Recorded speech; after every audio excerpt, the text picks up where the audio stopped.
시편 121편은 이스라엘 백성들이 성전에 올라가면서 부르는 노래입니다. 특별히 6월절과 77절 장막절 이 세 가지 절기 때에는 특별히 이 노래를 하나님께 올려드리는 아주 중요한 그런 노래 중에 하나입니다. 이스라엘 백성들이 성전에 올라갈 때에는 몇 가지를 딱 정해서 그 노래를 부르고 성전에 올라가게 되어 있습니다. 한 발자국을 떼고 또 노래를 부르고 또 한 발자국 떼고 노래를 부르고 아주 정성을 다해서 하늘을 바라보면서 하나님께서 앞에 계신 것처럼 이렇게 생각하면서 마음을 다하여 찬양하는 그 노래라는 것을 알 수가 있습니다. 오늘 본문에서 우리는 하나님에 대한 그런 이야기가 나오는데 노래 가운데 이것을 가사로 만들어서 불렀습니다. 그래서 노래도 중요하지만 그 가사가 중요한데 그것은 바로 성경에 나와 있는 그러한 가사이기 때문에 그렇습니다.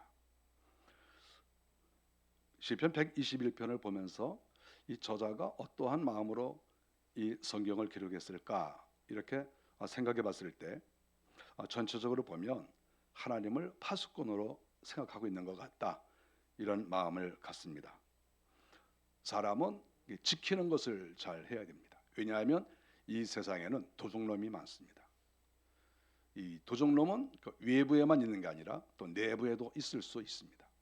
내 마음에도 나를 망치는 도적이 있고 또 우리의 가족 중에서도 또 우리의 공동체 안에서도 이 나라 안에서도 그 나라 밖은 말할 것도 없죠.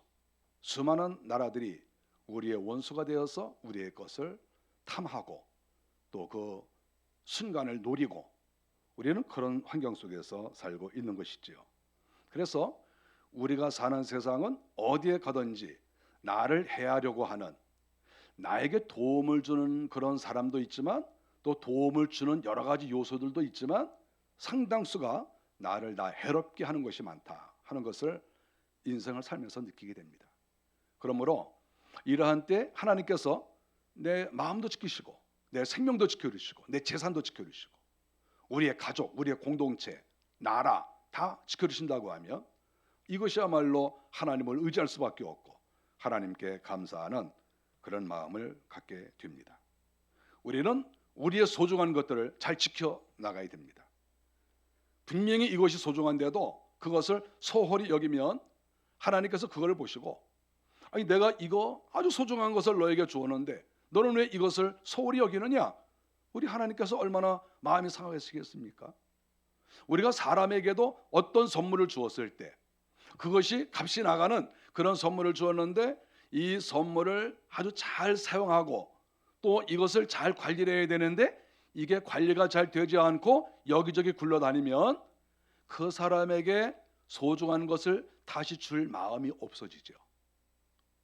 그래서 우리는 그것이 어떠한 것이든지 간에 소중한 것을 내가 잘 지켜나가는 이러한 마음이 또 그러한 자세가 우리에게 다 필요하다 하는 것입니다. 그런데 그것을 지켜주실 이가 바로 하나님이시다. 하나님이 우리의 생명의 파수꾼이시고 재물의 파수꾼이 되시고 내 영혼의 파수꾼이 되시고 무엇보다 하나님의 나라와 이 민족 국가를 하나님께서 책임져 주신다 하는 이러한 내용을 볼 때 힘이 되고 위로가 되고 우리가 혼자가 아니구나.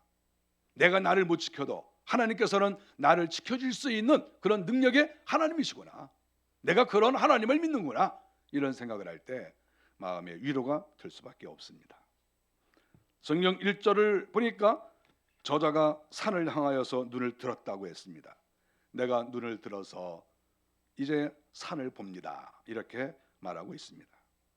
여기에서 산은 어디일까요? 이 산은 당연히 성전이 있는 시온산이라고 볼 수가 있습니다.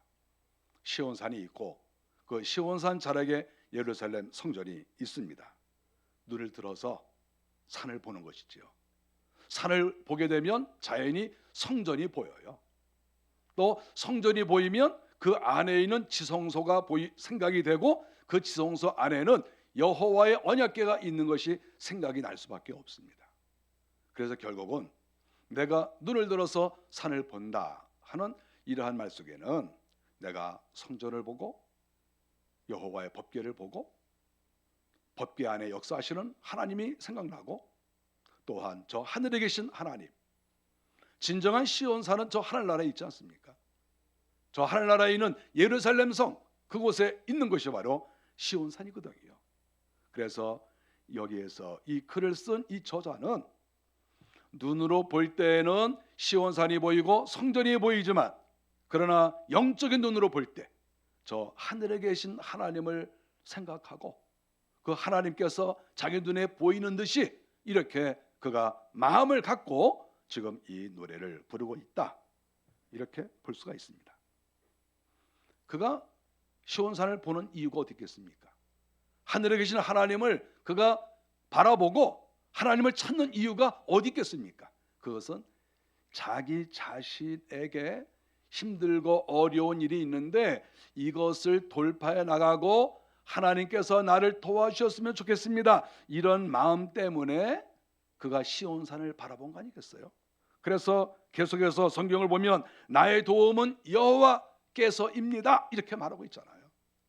자기가 인생을 살아갈 때 내가 내 스스로도 돌파해 나갈 수 있지만, 또 다른 사람이 나를 도와줄 수도 있지만, 그것은 일시적이고 또 그것은 어떤 때는 실패할 수가 있는데, 저 시온산에 계시는, 성전에 계시는 하나님, 저 하늘나라에 계시는 그 하나님께서 나를 도와주신다. 실질적인 도움, 실질적인 승리, 그것은 하나님께서 나에게 주시는 것이다. 이러한 고백을 이 귀한 성도가 하고 있다는 것입니다. 이것은 상상이 아니고 실질적으로 그렇습니다. 하나님은 능력의 하나님이시죠. 하나님께서 세상을 창조하시고 하나님께서 사람을 만드셨어요. 그래서 이 세상에서 되어지는 모든 일들이 다 하나님 손에 있고, 사람을 하나님께서 만드셨기 때문에 우리 사람에게 나타나는 모든 것들을 하나님께서는 다 알고 계시고, 이것을 어떻게 하면은 이것들이 더 잘 되고 어떻게 하면은 이것이 망쳐지는지 하나님께서는 낱낱이 다 알고 계신다는 거예요. 그래서 우리가 하나님을 믿는 거예요. 뭐 사실 우리가 이 땅에 살면서 또 배울 만큼 배우고 경험도 많이 있고, 어떻게 생각하면 우리가 이 땅에서 내 힘대로 이겨나갈 수 있다, 이렇게 말할 수 있는 사람도 많이 있을 거예요. 그러나 인생을 살아보면 자신의 한계를 느낍니다. 나는 이런 부분에 대해서 한계를 느끼고, 이러한 부분이 나에게 취약점이고, 그래서 결국은 내가 이 땅에서 승리의 생활을 할 수가 없다, 그런 것들을 다 우리가 깨닫게 돼요. 그러나 하나님은 이것을 하실 수가 있습니다. 이 시편 121편을 기록한 이 믿음의 사람은 이것을 다 알고 있는 것이죠. 경험도 하고, 그래서 그의 마음은 오직 시온산에 계시는 하나님만이 나를 도와주시고 나의 소중한 것을 지켜주신다, 이렇게 고백을 하고 있습니다. 4절에 보니까 이스라엘을 지키시는 이는, 이렇게 이야기를 하고 있습니다. 이스라엘은 실질적인 이스라엘 국가라고 볼 수가 있죠. 하나님의 나라이면서 또한 세상의 나라입니다.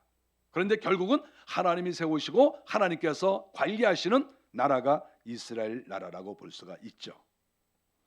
우리가 영적으로 볼 때에는 이스라엘 나라는 하나님의 교회라고도 또 볼 수가 있습니다. 왜냐하면 하나님이 세우신 나라이니까.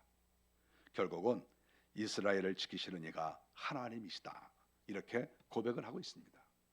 한 나라를 지키시는 이가 하나님이시고 교회를 지키시는 이가 하나님이신 거죠. 어떤 특별한 특정한 어떤 사람이 교회를 지키는 게 아니고 하나님이 지키시는 거죠. 사람은 못 지켜도 하나님은 지키실 수가 있는 거죠. 나라도 마찬가지죠. 어떤 특정한 정당이나 어떤 특정한 부류가 이 나라를 지키는 것이 아니라 하나님께서 이 나라를 다 운영하시고 하나님께서 지키시는 것입니다.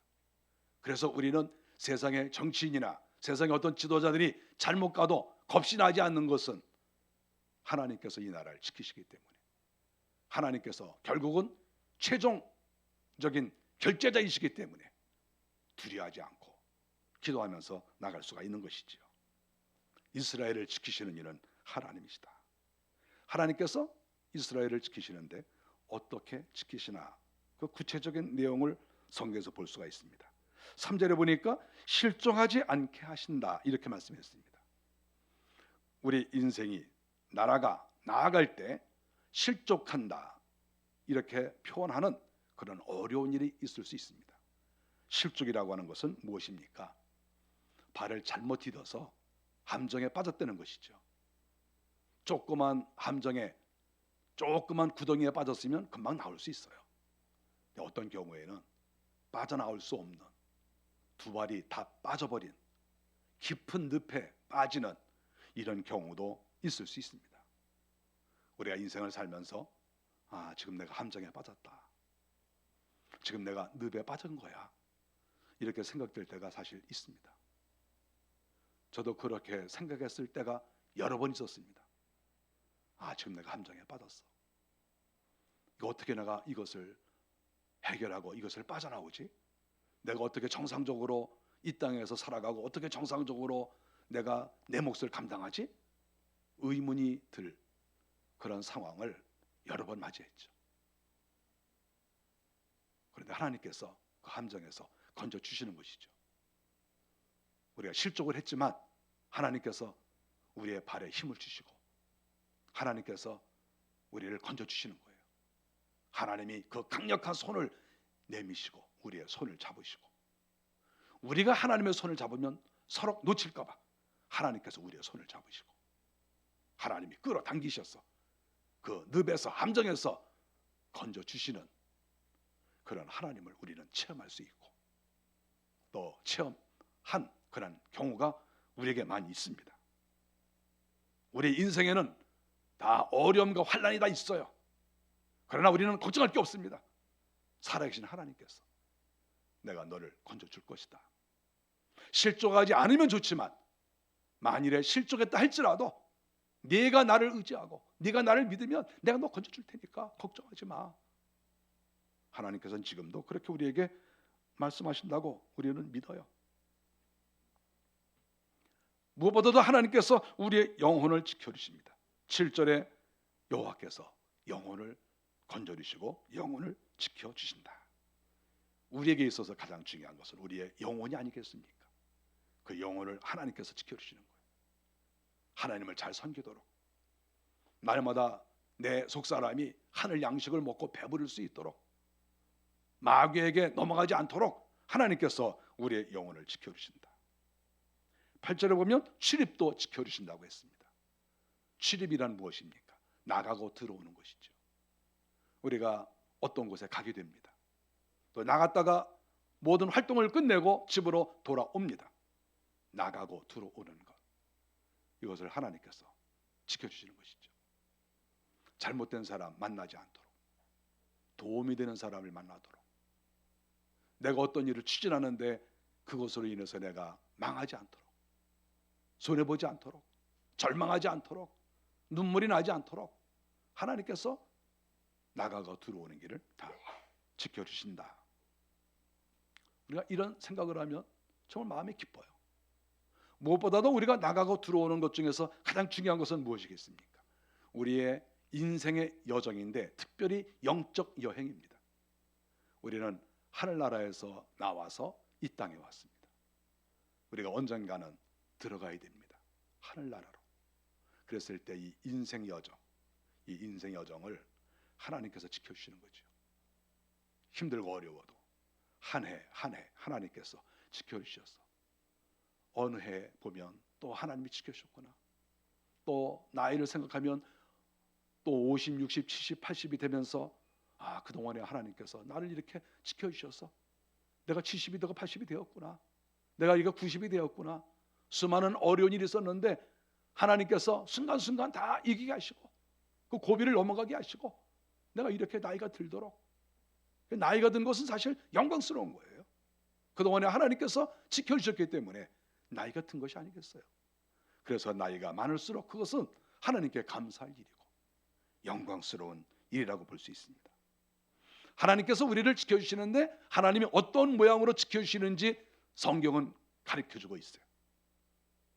4절에 보니까 졸지도 아니하시고 주무시지도 아니하신다.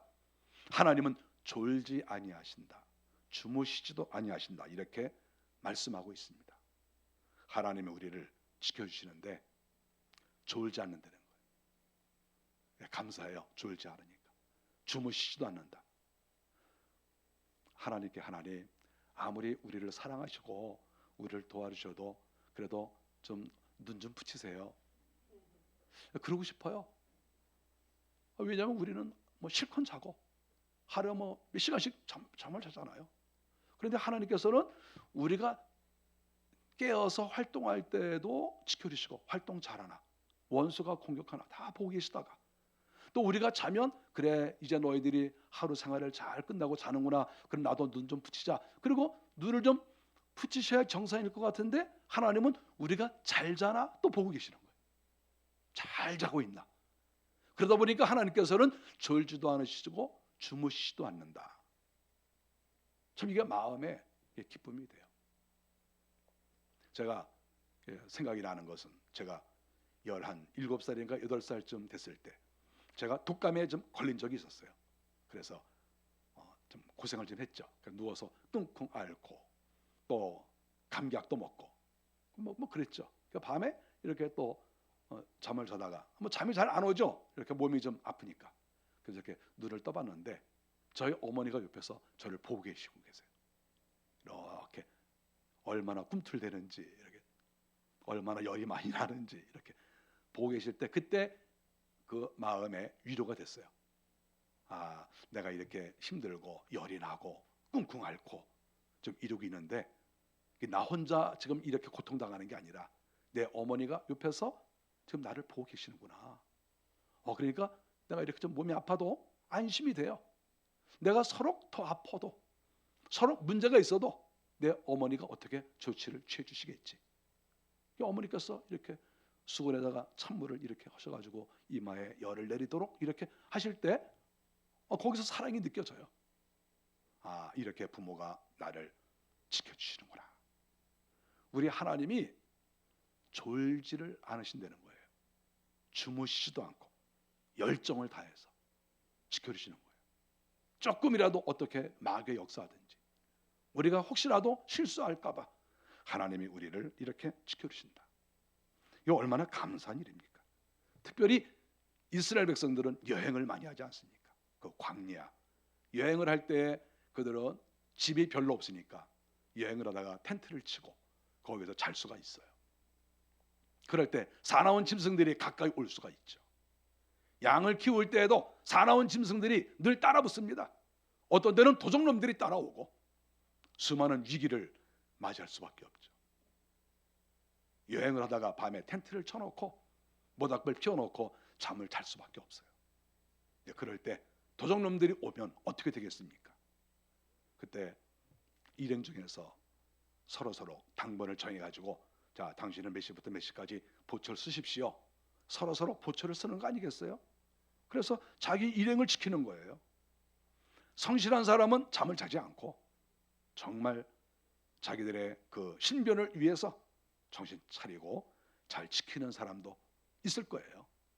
근데 어떤 사람은 성실치 못해서, 그리고 꾀가 많아서 이렇게 지키는 척 이렇게 하면서 또 잠을 자고 꾸벅꾸벅 자고, 더 못되고 배짱이 좋은 사람은 이렇게 앉아서 지키는 것도 아니고 아예 그냥 몽둥이 옆에다 놓고 쭉 자리 깔고 자는 사람도 있을 수가 있어요. 제가 군에 있을 때 저도 보초를 많이 섰죠. 그런데 저 가까운 친구 하나는 술을 많이 먹었어요. 술 먹으면 그 밤에 보초를 잘 못 써요. 그렇지 않겠어요? 그래서 어떤 때 한번 봤더니 우리는 대장님의 그 CP라고 해서 대장님의 그 바로 숙소를 지키게, 그 사무실을 지키는데 거기에서 총 딱 놓고 이렇게 주무셨어요. 이러고. 그래서 순찰에 걸렸습니다. 그래서 전체 인원을 다 모아놓고 그 앞에서 벌을 받았어요. 뭐 옛날에 벌은 좀 심했죠. 그 생각이 납니다. 그 친구는 그때 아주 모욕을 당하고 부끄러움을 당하고 잘 지키지 못했다고. 물론 큰 문제가 생긴 건 아니지만 만일에 적군이 쳐들어오거나 어떤 문제가 생겼으면 이거 큰일 나는 거 아니겠어요? 수많은 사람의 생명이 달려 있는 거예요. 우리는 내 생명, 우리의 가족, 우리의 교회, 나라 지키려고 하는 마음은 있지만 못 지키는 경우도 있어요. 우리가 부족해서, 성실치 못해서, 능력이 없어서 못 지키는 경우가 있다는 말이죠. 그런데 하나님께서는 능력도 있으신데 성실하셔서 졸지도 아니하시고 주무시지도 않고 끝까지 우리를 이렇게 지켜주신다. 이렇게 이 믿음의 성도가 고백을 했는데 이것은 정확한 표현이라고 볼 수 있습니다. 하나님은 바로 그러한 분이시죠. 하나님께서는 졸지도 아니하시고 주무시지도 않는 것뿐만 아니라 5절에 보니까 내 우편에서 그늘이 되겠다 이렇게 말씀하셨어요. 햇빛이 쨍쨍 찔 때 가장 필요한 게 뭐겠어요? 그늘이에요. 그늘만 있으면 되는 거예요. 그런데 하나님께서 내가 너에게 그늘이 되어주겠다 이렇게 말씀을 하십니다.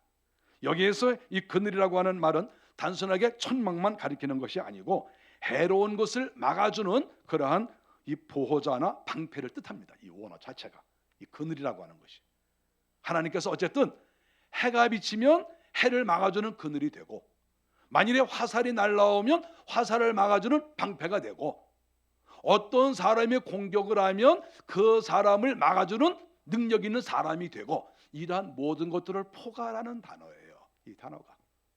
그러니까 우리 하나님께서는 내 우편에 여전히 계시면서 어떤 문제가 발생해도 그 문제를 다 해결해 주신다. 내가 해결사 노릇을 하겠다. 이렇게 하나님께서 말씀을 하고 계시는 것이죠. 6절에 보면 밤에 달도 너를 해하지 못한다. 또 바로 앞에 보면 낮에 해도 너를 해하지 못하며 밤에 달도 너를 해하지 못한다. 그러니까 이것은 무슨 말이겠습니까? 해와 달은 우리에게 꼭 필요한 그러한 자연물이죠. 하나님이 창조하신 해가 있기 때문에 우리는 살아갈 수 있습니다. 열도 받고 빛도 받고 정말 우리에게 해가 필요한 거예요. 밤에 달도 역시 마찬가지입니다. 밤에 달도 빛이 있기 때문에 밤길을 걸어갈 때 우리에게 꼭 필요합니다. 그런데 우리가 이 본문이 묘한 것이 뭐냐 하면 해가 너를 해하지 못하며 달도 너희를 해하지 못한다 하는 이 말을 가만히 생각해 보면 하나님께서 우리 인생을 위해서 도움을 주시려고 해와 달을 만드셨는데 도움을 주려고 만든 것조차도 어떤 때에는 우리에게 해가 될 수 있다는 거예요. 저는 이 말씀을 많이 묵상했어요. 왜 해와 달을 구태여 여기서 얘기를 했을까? 물론 해가 강하게 이렇게 햇빛이 비치면 사람들에게 어려움이 있죠. 그 뜨거움 때문에. 달도 너무나 강하면 사람에게 해로움을 줄 수도 있습니다. 이 적도 쪽에 가면은 과거에는 이 달이 아주 심하게 비치면 눈이 머는 사람도 있었다고 그래요. 그만큼 이 달빛도 강했습니다. 어쨌든 해와 달은 우리에게 꼭 필요한 것인데 이 꼭 필요한 것이 어떤 때는 나에게 상처를 주고 손해가 되는 것으로 바뀌어질 수도 있다는 거예요. 저는 이 부분에 대해서 지난 주간에 생각을 많이 했어요. 세상 일이라는 것은 이런 거구나. 내 부모님이 나에게 꼭 필요한 해와 달과 같은 존재인데 어떤 때는 내 부모님 때문에 내가 고통을 당할 수가 있구나. 내 배우자가 해와 달과 같아서 정말 나에게 꼭 필요한데 어떤 때는 나에게 해로움을 줄 수도 있구나. 내 자녀들이 마찬가지고 내 친구들도 마찬가지고 이것이 모든 곳에 다 적용이 되는 거예요. 재물도 나에게 정말 필요한 것인데 이 재물이 어떤 때는 나를 해롭게 하는데 동원이 될 수도 있구나.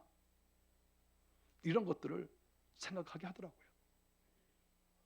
그래서 해와 달을 하나님이 주셨는데 이것이 만일에 변질돼서 잘못된 방향으로 가려고 할 때 하나님께서 그것조차도 바로 잡아주시겠다고 말씀하시는구나.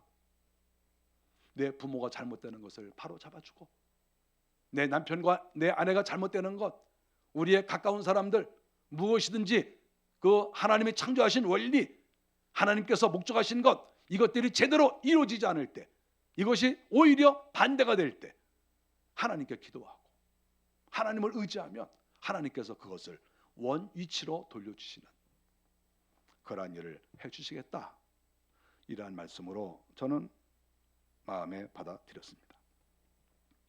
하나님은 이렇게 졸지도 아니하시고 주무시지도 않고 그늘이 되시고, 하나님께서는 이렇게 주의 백성들을 위해서 일하신다. 너무나 감사한 일이죠. 하나님이 이렇게 열심히 일하시는 이유가 무엇이겠습니까? 우리 인생을 방해하는 그러한 못된 것들이 있기 때문에 그런 것이죠. 우리 인생은 하나님하고 나하고 이 둘만 걸어가는 게 아니에요. 하나님께서 우리에게 오셔서 우리에게 축복된 길을 걸어가게 하시는데, 여기에서 회방꾼이 나타나는데 그 회방꾼이 마귀가 아니겠어요? 저는 이 본문을 보면서 하나님이 왜 이렇게 내가 너희를 지켜준다, 내가 너희들 도와준다, 걱정하지 말아라, 계속 이렇게 말씀을 하실까? 그 이유는 사탄도 하나님 못지않게 방해를 하고 있다는 거예요. 사탄도. 이게 문제가 되는 거예요. 우리를 축복하시는 하나님하고 또 하나님께서 하나님을 좋아하는, 하나님을 경배하는 우리가 이 땅에서 둘만 살아가면 무슨 문제가 있겠어요? 날마다 즐겁고 기쁘고 그런 일이 있겠죠. 그런데 이 사이에, 하나님과 나 사이에, 그리고 나에게 귀신이, 마귀가 역사하는 거예요. 우리는 이것을 생각을 해야 됩니다. 마귀가 우리에게 가까이 오는 이유가 무엇입니까? 우리를 망치게 하려고 하는 거예요. 하나님은 우리를 복되게 하시고 인생 여정을 성공적으로 마치게 하기 위해서 하나님은 오시는 거예요. 도와주시는 거고, 천국까지 무사히 와라, 너희가 성공적으로 인생을 살아라, 그래서 하나님께서 우리에게 찾아오시는 거거든요. 마귀는 이것을 방해하는 거죠. 마귀가 하나님을 직접 대항하지는 못해요. 그러나 우리 인생을 회방할 수는 있어요. 끊임없이 마귀가 역사를 하는 것이죠. 하나님께서 우리에게 그늘이 되시면 마귀도 와서 그물을 치는 거죠. 하나님이 허락하신 그물하고 마귀가 주는 그물이 비슷해요. 그런데 하나님이 허락하시는 그물은, 그 장막은 그 안에 들어가면 편안한데, 마귀가 쳐놓은 그 장막, 그늘로 들어가면 거기는 불편한 거죠. 거기에는 어둠과 저주가 거기에 있는 것이죠. 하나님께서 행하시는 일을 마귀는 말이죠, 굉장히 비슷하게 따라해요. 마귀의 특징이 뭔 줄 압니까? 이 마귀의 특징은 자기도 하나님처럼 되고 싶었던 거예요. 이것은 그 자리만 탐한 게 아니라 하나님이 행하시는 일까지도 마귀가 하고 싶어요. 마귀는 하나님이 행하시는 거 그대로 하고 싶어요. 마귀가 하나님의 백성들을 천국으로 이렇게 인도하려고 하시는 그 하나님의 행하시는 일을 마귀는 그대로 사람들을 지옥으로 끌고 가요. 똑같은 거예요. 그 목적이 똑같아요. 자기 것으로 만들고, 하나님은 복되게 하시면 이 마귀는 우리를 망하게 하고, 하나님은 치료하시면 이 마귀는 우리를 연약하게 만들고, 똑같습니다. 하나님이 하시는 일은 복이지만 마귀가 하는 일은 망하는 일이죠. 이 마귀의 역사는 이렇게 강하다 하는 것입니다. 하나님께서는 이 마귀의 이런 공격을 하나님이 직접 물리치시기도 하고, 성부, 성자, 성령님이 계시니까 삼위 하나님께서 싸우시는데, 하나님은 주로 천사를 보내서 싸우게 하십니다. 그래서 마귀가 역사하는 것 이상으로 천사들도 이 땅에서, 공중에서 역사합니다.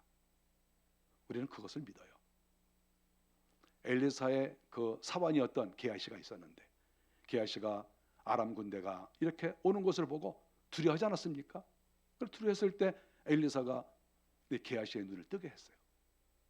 그래서 사환이 눈을 떠보니까 하나님의 군대가 그 쫙 둘러서 있는 것을 보았다, 이렇게 말을 했어요. 사환이 그걸 봤어요. 영의 눈이 열리니까 천사들이 동원된, 하나님의 군대가 동원된 것을 본 거예요. 이것은 세상 군대가 아니라 천국의 군대예요. 천국의 군대가 동원되는 거예요. 마귀가 동원됩니까? 천사도 그 이상으로 다 와서 함께 싸우는 것이죠.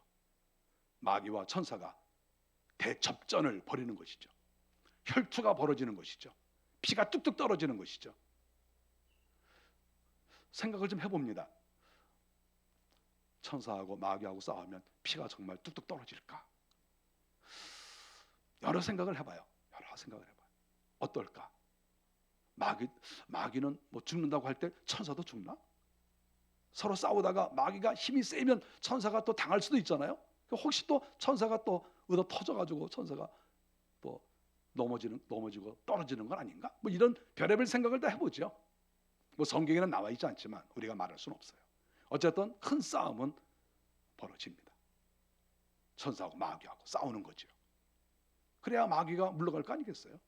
하나님께서도 물론 말씀으로 물리칠 수 있고 주님이 말씀으로 다 물리칠 수 있어요. 그러나 하늘의 군대가 왜 있겠습니까? 마귀하고 싸우는 그러한 목적 때문에 하늘나라 군대가 있는 거 아니겠어요?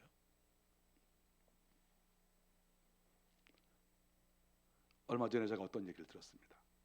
어떤 분이 자기 집에 천사의 깃털이 하나 있다는 거예요. 천사가 깃털을 떨어뜨렸대. 날개에서 하나 빠졌나 봐. 그 집에 보관하고 있다, 그런 얘기를 들었어요. 그런 얘기를 들으니까 이거 뭔가 원리에는 안 맞는데 궁금하긴 해요. 그래서 한번 보자고 한번 하고 싶고, 제 생각에는 그러면 어떤 연구소에 가가지고 진짜 이게 천사의 털이냐 한번 DNA 검사를 한번 해봐라, 이렇게 말하고 싶어요. 제가 간접적으로 들었기 때문에 이렇게 얘기를 하는 거예요. 그분은 아주 그걸 굳게 믿고 있어요. 그리고 눈도 보니까 날개가 이렇게 있다는 거예요. 이렇게 천사 깃털이 하나 뽑아졌다는 거예요. 그래서 그거를 소중하게 보관하고 있어요. 그 사람이 굳게 믿고 있기 때문에 제 속으로는 닭털일 것이다 이렇게 생각하지만, 또 그러나 그걸 그대로 말하면 또 안 되잖아요. 제가 본 것도 아닌데, DNA 검사한 것도 아닌데, 그분 아주 뭐 굳게 믿고 있어요. 언젠간 검사를 한번 해봤으면 좋겠어요. 그러면서 또 상상이 되는 거예요. 천사가 얼마나 얻어 터졌으면 깃털이 다 뽑아졌을까? 그런 생각도 해봤죠. 그러나 그런 일은 없을 것으로 제가 생각합니다. 천사가 마귀한테 얻어 터져가지고 날개가 부러지고 뭐 그러겠어요? 발톱 부러지고 그러겠어요? 어쨌든 마귀가 그렇게 하나님의 사람들을 공격하고 괴롭게 하지만 하나님께서 그늘이 되시고 하나님께서 주무시지도 않고 끝까지 하나님이 책임져 주신다. 성부, 성자, 성령도 역사하시고 천사들도 역사해서 결국 성도들을 보존하신다. 이것이 시편 121편의 내용입니다. 오늘은 현충일입니다. 6월 6일 현충일. 나라와 민족을 위해서 힘쓰고 애쓰고 희생하신 그런 분들을 기억하는 달입니다. 저는 동작동 국립묘지를 여러 번 갔습니다. 또 대전의 현충원에도 여러 번 갔습니다. 또 광주의 5.18 묘소에도 제가 갔습니다. 수일에 있는 그 4.19 혁명 묘지, 거기에도 여러 번 갔습니다. 거기에 저하고 아는 분은 한 명도 없어요. 뭐 저하고 뭐 혈육적으로나 또 제가 가까이 지낸 어떤 분이 한 명도 없어요. 그러나 제가 자주 갑니다. 그리고 생각합니다. 오늘날 우리가 이렇게 선진국 대열에 끼어들고 교회들이 이렇게 왕성하고 우리가 이렇게 행복하게 사는 것, 이거 정말 감사한데, 우리가 그런 분들의 희생이 있었기 때문에 지금 우리가 이렇게 산다는 것을 우리가 항상 생각해야 돼요.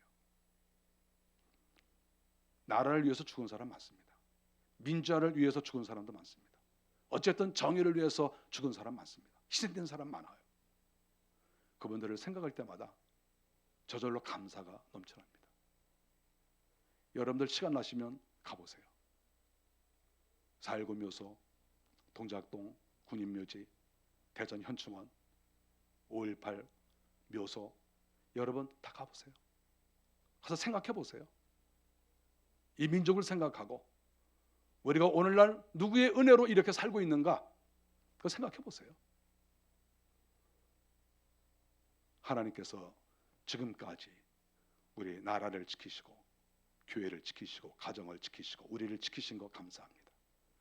그러나 또 한편으로는 또 많은 그러한 이 나라를 위해서 희생한 분들도 있다 하는 것을 우리가 생각하고, 먼저는 하나님께 감사하고 또한 그분들에 대해서도 잊지 않는 이런 마음을 가져야 할 것입니다. 우리 주님도 우리의 죄를 용서하시기 위해서 십자가에 달려 죽으셨습니다. 주님도 희생하신 것이죠. 6월달은 현충의 달입니다. 한 달 내내 우리가 이 나라와 민족을 생각하시면서 기도도 하시면서 또 그분들을 또 기억하는 그런 한 달이 되시기를 간절히 바랍니다. 기도하겠습니다. 은혜 감사합니다. 하나님께서 저희들의 생명과 영혼과 가정, 교회, 나라, 기업 지켜주신 것 감사합니다. 저희가 늘 하나님께 영광을 올려드리게 하시고 감사해야 될 그 감사를 날마다 할 수 있도록 하나님 도우시옵소서. 예수님의 이름으로 기도하옵나이다. 아멘. 586장 드립니다.